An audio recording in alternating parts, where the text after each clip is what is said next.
হাতে বাটি নিয়ে বসে আছে মন্টুরাম।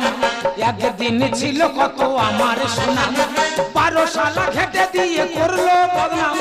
শালা জের ভয়ে আমি কোথায় লুকাই, আমি নায়ক ছিলাম ছিল কত যে দাম।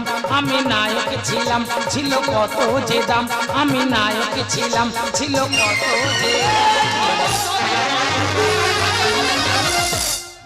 ও দা তোমরা ভয় পাচ্ছ কেন? ওরা তো আমার দাবড়াচ্ছে।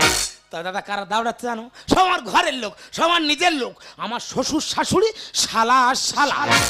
তবে দাদা হ্যাঁ বাড়ি আসতে পারবে না, বাড়ি আসার করলি, কারণ ওই বিষ তো আমি তো বাড়িতে রেখেছি। বাড়ি যদি এসেছি একবার থেতে সেরে দেবে।